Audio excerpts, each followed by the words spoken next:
Hi friends, ഫെൽകിറ്റ് YouTube ചാനലിലേക്ക് എല്ലാവർക്കും സ്വാഗതം. ഇന്ന് നമ്മൾ ഇവിടെ പറയാൻ പോകുന്നത് എങ്ങനെയാണ് ഇലക്ട്രോണിക്സ് പഠിക്കുക എന്നുള്ളതാണ്. ഇതിവിടെ പറയാനും അവതരിപ്പിക്കാനുള്ള കാരണം കഴിഞ്ഞ ദിവസം ഒരാളുടെ കമന്റ് ഉണ്ടായിരുന്നു.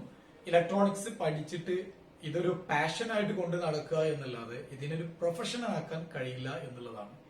അപ്പൊ ഇത് പ്രൊഫഷൻ ആക്കാൻ കഴിയുമോ, എന്തുകൊണ്ടാണ് ഇത് പ്രൊഫഷൻ ആക്കാൻ കഴിയാത്തത് എന്നുള്ള കാര്യങ്ങളാണ് നമ്മൾ ഇന്ന് പറയുന്നത്.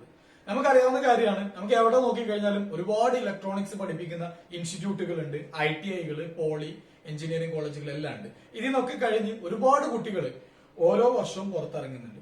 എന്നാലും ഇലക്ട്രോണിക്സ് മേഖലയിൽ സർവീസിനാണെങ്കിലും മറ്റേത് മേഖല നോക്കിക്കഴിഞ്ഞാലും അതിലെല്ലാം ആളുകളുടെ എണ്ണം കുറവാണ്. ഈ പഠിച്ചിറങ്ങിയ ആളുകളെല്ലാം മറ്റു മേഖലകളിലേക്ക് മാർക്കറ്റിങ്ങിനോ മറ്റൊക്കെ പോവാണ്. നമുക്ക് എല്ലാവർക്കും അറിയുന്നതാണ്, ഒരു അങ്ങാടി ചെന്നിട്ട് കുറച്ച് ആളുകൾ നിൽക്കുമ്പോൾ അതിലൊരാളോട് വിളിച്ചിട്ട് ചോദിച്ചു കഴിഞ്ഞാൽ അവൻ എന്താ പഠിച്ചെന്ന് ചോദിച്ചാൽ അവന് മിക്കതും ഇലക്ട്രോണിക്സ് എഞ്ചിനീയറിംഗ് കഴിഞ്ഞ ആളായിരിക്കും. അങ്ങനെ ഇലക്ട്രോണിക്സ് എഞ്ചിനീയറിംഗ് കഴിഞ്ഞ ആളുകൾ ഒരുപാട് നമുക്ക് പല സ്ഥലങ്ങളിലായിട്ട് കാണാൻ പറ്റും. എന്തുകൊണ്ടാണ് ഇവർ ഈ എഞ്ചിനീയറിംഗോ അല്ലെങ്കിൽ മറ്റ് ITO കോഴ്സൊക്കെ കഴിഞ്ഞിട്ട് ഈ മേഖലയിൽ പിടിച്ചു നിൽക്കാതെ മറ്റൊരു മേഖലയിലേക്ക് പോകുന്നത് എന്നുള്ളതിനെ കുറിച്ചാണ് നമ്മൾ നോക്കുന്നത്. ഇലക്ട്രോണിക്സ് പഠിക്കണമെങ്കിൽ വേണ്ട കുറച്ച് യോഗ്യതകളുണ്ട്. എന്താണെന്ന് വെച്ച് കഴിഞ്ഞാൽ നമ്മൾ മറ്റുള്ള വിവരങ്ങളോ വലിയ IQ ഒന്നുമല്ല. പ്രധാനമായിട്ടും ഇലക്ട്രോണിക്സ് പഠിക്കണമെങ്കിൽ അല്ലെങ്കിൽ ഈ ഫീൽഡിൽ പിടിച്ചു നിൽക്കണമെങ്കിൽ വേണ്ടത് നല്ല ക്ഷമയാണ്. നന്നായിട്ട് ക്ഷമ ഉണ്ടായിരിക്കണം. പലപ്പോഴും സംഭവിക്കുന്നത് ഇലക്ട്രോണിക്സ് ഒക്കെ പഠിക്കും, തിയറി പഠിക്കാൻ എളുപ്പമായിരിക്കും, അത് ബൈഹാർട്ട് ചെയ്ത് പഠിച്ചാൽ മതി. പക്ഷെ പ്രാക്ടിക്കലിലേക്ക് വരുന്ന സമയത്ത് നമ്മൾ 1 or 2 സർക്യൂട്ട് ചിലപ്പോൾ ചെയ്യും, അത് ചെയ്ത സക്സസ് ആവില്ല, അത് കത്തിപ്പോകും, വീണ്ടും ചെയ്തു നോക്കും, 2 പ്രാവശ്യം ചെയ്തു നോക്കും, അതോടുകൂടി സക്സസ് ആയില്ലെങ്കിൽ അതെടുത്തങ്ങ് ഒഴിവാക്കി വെച്ച് വേറെ മേഖലയിലേക്ക് തിരിഞ്ഞു പോകും. ക്ഷമ നല്ലവണ്ണം വേണ്ട ഒരു ഫീൽഡാണ് ഇലക്ട്രോണിക്സ് എന്നുള്ളത്. മറ്റൊന്ന്, എപ്പോഴും അപ്ഡേറ്റ് ആയിരിക്കുക എന്നുള്ളതാണ്. ഇപ്പൊ സാധാരണ ഇപ്പൊ എന്നോട് ആ ഒരു സംശയം ചോദിച്ച ആ വ്യക്തി തന്നെ പറഞ്ഞത് 5 or 6 വർഷമൊക്കെ ഈ ഫീൽഡിൽ വർക്ക് ചെയ്യുന്ന ആളുകളെ കാണിച്ചു തരാമോ, അവരൊക്കെ ഈ ഫീൽഡിൽ ഹാപ്പി ആയിട്ട് വർക്ക് ചെയ്യുന്നുണ്ടോ എന്നുള്ള ചോദ്യങ്ങളാണ്. അതിനുത്തരം അത്തരത്തിൽ വർക്ക് ചെയ്യുന്ന ആളുകൾ കുറവാണ് എന്നുള്ളത് തന്നെയാണ്. എന്നാൽ അത്തരത്തിൽ വർക്ക് ചെയ്യുന്ന ആളുകൾ ഇന്ന് നല്ല രൂപത്തിൽ നല്ല ഏർണിങ്സ് ഉണ്ടാക്കുന്നുണ്ട്. കാരണം എന്താണെന്ന് വെച്ച് കഴിഞ്ഞാൽ ഈ മേഖല മറ്റു മേഖലകളെ പോലെയല്ല, വളരെ പെട്ടെന്ന് മാറ്റങ്ങൾ വന്നുകൊണ്ടിരിക്കുന്നതാണ്. ഞാൻ ഇലക്ട്രോണിക്സ് പഠിക്കുന്ന സമയത്ത് ഞാൻ പഠിച്ചുകൊണ്ടിരുന്നത് ബ്ലാക്ക് ആൻഡ് വൈറ്റ് ടിവിയെ കുറിച്ചാണ്. ഇന്ന് ബ്ലാക്ക് ആൻഡ് വൈറ്റ് ടിവി നമുക്ക് വല്ല മ്യൂസിയത്തിലും പോലെ കാണാൻ കിട്ടുള്ളൂ. പെട്ടെന്ന് മാറി, അത് CRT TV എടുത്തുപോയി, ഇപ്പൊ LCD LED ആയി. LCD LED തന്നെ അതിന്റെ ഏറ്റവും അഡ്വാൻസ്ഡ് ആയിട്ടാണ് ഇപ്പൊ നിൽക്കുന്നത്. ഇനി അതിൽ അടുത്ത ഡിസ്പ്ലേ ടെക്നോളജി ഉടൻ വന്നുകൊണ്ടിരിക്കും. അപ്പൊ ഈ ടെക്നോളജികൾ ഇങ്ങനെ മാറിക്കൊണ്ടിരിക്കുമ്പോൾ നമ്മൾ അതിനനുസരിച്ച് അപ്ഡേറ്റ് ആയി പോയിട്ടില്ല എന്നുണ്ടെങ്കിൽ നമ്മൾ അവിടെ നിന്ന് പോകും.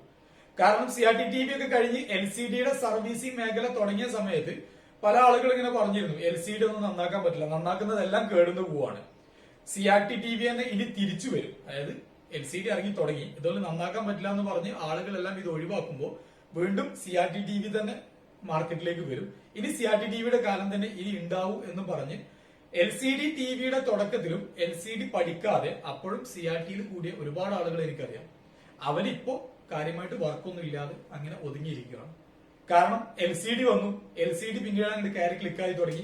LCDയുടെ തുടക്കം മുതൽക്ക് തന്നെ അതിനെക്കുറിച്ച് പഠിച്ച് അതിന്റെ ഭാഗങ്ങളുമായിട്ട് മുന്നോട്ട് പോകുന്ന ആളുകൾ ഇന്ന് പാനൽ അടക്കം റിപ്പയർ ചെയ്ത് നല്ല വരുമാനം ഉണ്ടാക്കിക്കൊണ്ടിരിക്കുന്നുണ്ട്. എന്നാൽ അപ്ഡേറ്റ് ആവാതെ അവിടെ നിന്ന ആളുകൾ അവിടെ തന്നെ അങ്ങനെ നിന്ന് പോവാണ് ചെയ്യുന്നത്. അപ്പൊ ഇലക്ട്രോണിക്സ് എന്ന് പറയുന്നത് എപ്പോഴും അപ്ഡേറ്റ് ആയിക്കൊണ്ടിരിക്കണം. പുതിയ ഏത് ടെക്നോളജി വന്നു കഴിഞ്ഞാലും നമ്മൾ ടെക്നോളജിക്ക് എതിരെ തിരിഞ്ഞു നിൽക്കുകയല്ല വേണ്ടത്.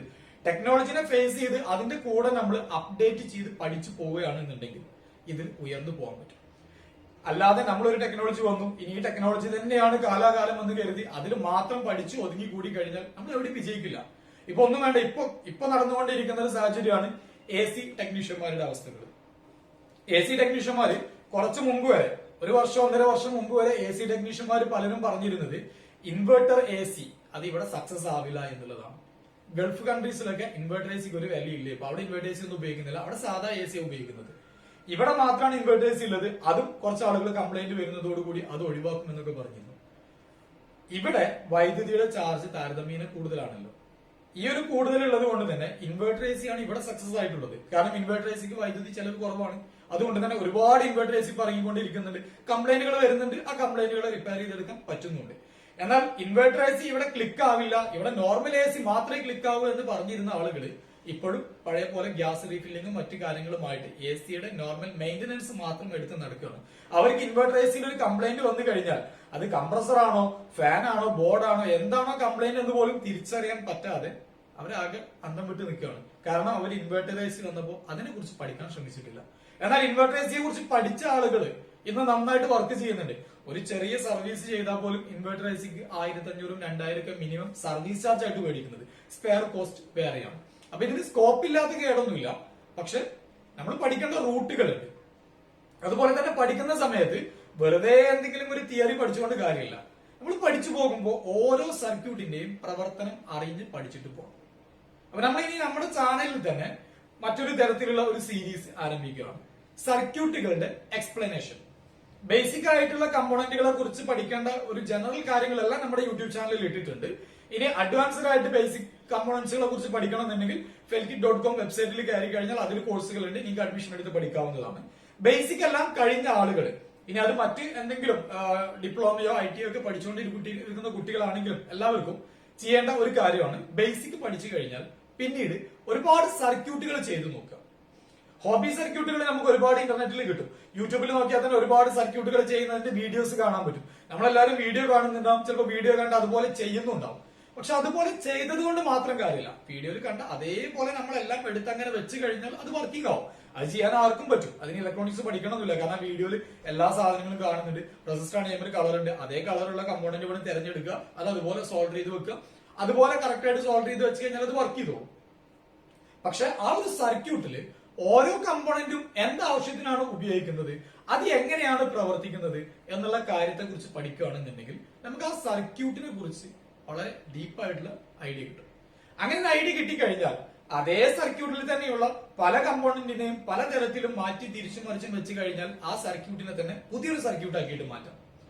അത്തരത്തിൽ ഒരുപാട് സർക്യൂട്ടുകളെ കുറിച്ച് നമ്മൾ മനസ്സിലാക്കി കഴിഞ്ഞാൽ, അതായത് ചെറിയ ചെറിയ സർക്യൂട്ടുകൾ 3-4 കമ്പോണന്റ്സ് മാത്രമുള്ള 10 രൂപയോ 15 രൂപക്കോ ചെയ്യാൻ പറ്റുന്ന ഒരുപാട് സർക്യൂട്ടുകളെ കുറിച്ച് നമ്മൾ പഠിച്ചു. അതിന്റെ പ്രവർത്തനത്തെ കുറിച്ച് പഠിച്ചു കഴിയുമ്പോഴേക്കും ഓരോ കമ്പോണന്റും ഏതൊക്കെ തരത്തിൽ ഉപയോഗിക്കാം എന്നുള്ളതിനെ കുറിച്ച് വ്യക്തമായ ധാരണ നമുക്ക് വരും. അങ്ങനെ ധാരണ വരുന്നതോടൊപ്പം ഒരുപാട് സർക്യൂട്ട് നമ്മൾ പഠിച്ചെടുത്തു. ഈ സർക്യൂട്ടുകളെല്ലാം കൂട്ടി യോജിപ്പിച്ചാൽ നമുക്ക് പുതിയൊരു പ്രൊഡക്റ്റ് ഉണ്ടാക്കാം. അല്ലെങ്കിൽ അത്തരത്തിലുള്ള ഒരുപാട് നമ്മളിപ്പോ കണ്ട ചെറിയ ചെറിയ സർക്യൂട്ടുകൾ ഉണ്ടാവുമല്ലോ, അത്തരത്തിലുള്ള ചെറിയ ചെറിയ സർക്യൂട്ടുകൾ കൂടിയത് തന്നെയാണ് ഇന്ന് നമ്മൾ കാണുന്ന ഓരോ ഇലക്ട്രോണിക് പ്രൊഡക്റ്റുകളും. അപ്പൊ ഏത് പ്രൊഡക്റ്റ് കിട്ടിക്കഴിഞ്ഞാലും ആ പ്രൊഡക്റ്റിലെ ഓരോ സർക്യൂട്ട് കാണുമ്പോഴും അത് എങ്ങനെയാണ് പ്രവർത്തിക്കുന്നത്, അതിന്റെ പ്രവർത്തനം എന്താണെന്നുള്ളത് നമുക്ക് പെട്ടെന്ന് മനസ്സിലാക്കിയെടുക്കാനും, ആ പ്രവർത്തനം കംപ്ലൈന്റ് ആയി കഴിഞ്ഞാൽ അതിന് പകരം സെയിം കമ്പോണന്റ് അല്ലാതെ മറ്റൊരു കമ്പോണന്റോ അല്ലെങ്കിൽ നമ്മളെ വക മറ്റൊരു സർക്യൂട്ടോ ക്രിയേറ്റ് ചെയ്തിട്ട് അവിടെ മാറ്റിവെച്ച് അതിനെ നന്നാക്കി എടുക്കാനൊക്കെ നമ്മളെ കൊണ്ട് കഴിയും. വെറുതെ നന്നാക്കി എടുക്കുക എന്നുള്ളതല്ല, അതിലുപരി നമ്മളൊരു ഡെവലപ്പറായി വന്ന് നമ്മൾ നല്ലൊരു ഇലക്ട്രോണിക്സ് പ്രൊഡക്റ്റുകളെല്ലാം നിർമ്മിക്കാൻ പറ്റുന്ന ലെവലിലേക്ക് നമ്മൾ മാറുക എന്നുള്ളതാണ് വേണ്ടത്. അപ്പൊ ഇലക്ട്രോണിക്സ് പഠിക്കുമ്പോൾ ക്ഷമയോടുകൂടി ഇരുന്ന് പുതിയ ടെക്നോളജികൾ കാണുമ്പോഴേക്കും അതിനെക്കുറിച്ച് പഠിച്ച് മനസ്സിലാക്കി, അതുകൂടാതെ പല ഹോബി സർക്യൂട്ടുകൾ ചെയ്ത് ഏത് സർക്യൂട്ട് കണ്ടു കഴിഞ്ഞാലും ആ സർക്യൂട്ടിന്റെ പ്രവർത്തനം എന്താണ് എന്ന് മനസ്സിലാക്കാൻ വേണ്ടി അതിൽ ആഴത്തിൽ ചിന്തിച്ചു പോയി പഠിച്ചു കഴിഞ്ഞാൽ ഈ മേഖലയിൽ സക്സസ് ആയിട്ട് നിന്നും പോകാൻ പറ്റും, നല്ല വരുമാനം ഉണ്ടാക്കാൻ പറ്റും. അപ്പൊ ഇതൊരു പാഷനാണ്. ആ പാഷന് പ്രൊഫഷൻ ആക്കാനും പറ്റും, അതിൽ യാതൊരു സംശയവുമില്ല. പക്ഷെ മടി പിടിച്ചിരിക്കുകയാണെന്നുണ്ടെങ്കിൽ ഈ മേഖലയിൽ മുന്നോട്ട് പോകാൻ പറ്റില്ല. കാരണം നമുക്ക് ഓരോ ദിവസം ചിന്തിച്ചുകൊണ്ടിരിക്കണം, ഓരോ സമയം നമ്മൾ ചിന്തിച്ചുകൊണ്ടിരിക്കണം. ഒരു സർക്യൂട്ട് കിട്ടിക്കഴിഞ്ഞാൽ അതിനെ കുറിച്ച് ഒരുപാട് ചിന്തിക്കണം. പലതും ചിലപ്പോൾ ഇന്റർനെറ്റിൽ തപ്പിക്കഴിഞ്ഞാലും പെട്ടെന്ന് സർക്യൂട്ടിന്റെ എക്സ്പ്ലനേഷൻ ഒന്നും കിട്ടില്ല. നമ്മൾ തന്നെ ചിന്തിച്ച് ആ സർക്യൂട്ടിനെ വേണമെങ്കിൽ ആ ബോർഡിൽ നിന്ന് അതിന്റെ ഡയഗ്രാം ആക്കി നമ്മൾ വരച്ചെടുത്ത് ഒരുപാട് വർക്ക്ഔട്ട് ചെയ്തിട്ടായിരിക്കും നമുക്ക് അതിന്റെ ഒരു റിസൾട്ട്, അതിന്റെ വർക്കിംഗ് റിസൾട്ട് കിട്ടുക. അപ്പൊ അത്തരത്തിൽ മടി കൂടാതെ നല്ല ആക്റ്റീവായിട്ട് ചിന്തിച്ചു പോയാൽ മാത്രമേ ഇതിൽ വിജയിക്കാൻ പറ്റുള്ളൂ. ഇനി വളരെ ലളിതമായി ഘട്ടം ഘട്ടമായിട്ട് ഈ മേഖലയിലേക്ക് എത്താനുള്ള ഒരു സീരീസ് ആണ് നമ്മുടെ യൂട്യൂബ് ചാനലിൽ ഇനി തുടങ്ങി വെക്കുന്നത്. അതായത് വളരെ ചെറിയ സർക്യൂട്ടുകളായിരിക്കും നമ്മൾ ചാനലിൽ എക്സ്പ്ലെയിൻ ചെയ്യുന്നത്. ചെറിയ സർക്യൂട്ടുകളും ആ സർക്യൂട്ടിന്റെ പ്രവർത്തനവും എക്സ്പ്ലെയിൻ ചെയ്യും. ആ സർക്യൂട്ടുകൾ അതുപോലെ അതിന്റെ എല്ലാം കമ്പോണന്റ്സ് മാർക്കറ്റിൽ അവൈലബിൾ ആയിട്ടുള്ള സർക്യൂട്ടാണ് എക്സ്പ്ലെയിൻ ചെയ്യുക. ആ കമ്പോണന്റ്സ് എല്ലാം നിങ്ങൾ മേടിച്ച് അത് നിങ്ങൾ അസംബിൾ ചെയ്യുക. അസംബിൾ ചെയ്യേണ്ടത് ഒന്നീ ബ്രെഡ് ബോർഡിലോ അല്ലെങ്കിൽ സോൾഡിംഗ് ആഡ് വെച്ചിട്ടോ അല്ലെങ്കിൽ PCBയോ എങ്ങനെ വേണമെങ്കിലും ചെയ്യാം. അത് അസംബിൾ ചെയ്ത് അതിന്റെ പ്രവർത്തനം മനസ്സിലാക്കുക, അതിൽ കമ്പോണന്റ്സുകൾ ഓരോന്നും മാറ്റിവെച്ച് നോക്കുക. അങ്ങനെ മാറ്റിവെച്ച് നോക്കിയിട്ട് തന്നെ അത് പഠിച്ചു പോകാം. ഇനി അത് മാറ്റിവെച്ചൊന്നും പോയിട്ടില്ലെങ്കിലും അത്രയും സ്പെയർ ഒക്കെ സംഘടിപ്പിച്ച് ചെയ്യാൻ ബുദ്ധിമുട്ടാണെങ്കിൽ നമ്മൾ പറയുന്ന എക്സ്പ്ലനേഷൻസ് അതിനെ ശരിക്ക് കേൾക്കുക. അതിന് ശരിക്ക് കേട്ടതിന് ശേഷം എക്സാമ്പിൾ ആയിട്ട് ഒരു ട്രാൻസിസ്റ്റർ, റെസിസ്റ്റർ, LED, ഒരു സ്വിച്ച്, ഇത്ര മാത്രമുള്ള ഒരു സർക്യൂട്ടാണ് എക്സ്പ്ലെയിൻ ചെയ്യുന്നതെങ്കിൽ ആ സർക്യൂട്ട് നിങ്ങൾ പഠിച്ചെടുത്തു കഴിഞ്ഞാൽ അതേ സർക്യൂട്ടിനെ നിങ്ങൾ വരച്ചെടുക്കുക. വരച്ചെടുത്തിട്ട് അതിൽ പുതിയ മാറ്റങ്ങൾ നിങ്ങളുടെ വക കൊണ്ടു നോക്കുക. അതായത് അതിലെ റെസിസ്റ്റർ വേറെ വാല്യൂ ഇട്ട് നോക്കുക, ട്രാൻസിസ്റ്റർ വേറെ ചേഞ്ച് ചെയ്ത് നോക്കുക. അതിലിപ്പോ ലോഡ് LED കൊടുത്തതിന് പകരം നമുക്ക് വലിയ ബൾബ് കൊടുക്കണം. അപ്പൊ അതിന് ഏത് കമ്പോണന്റ് ആഡ് ചെയ്താൽ ബൾബ് കൊടുക്കാൻ പറ്റുമെന്ന് ചിന്തിക്കുക. എന്നിട്ട് അതിന് അങ്ങനെ മാറ്റി കൊടുക്കുക. അങ്ങനെ ഓരോ ചെറിയ ചെറിയ മാറ്റങ്ങൾ നമ്മൾ വരുത്തി നോക്കുക. അത് വരുത്തി നോക്കാന്ന് വെച്ച് കഴിഞ്ഞാൽ ഇതെല്ലാം പ്രാക്ടിക്കലായിട്ട് ചെയ്യണമെന്നില്ല.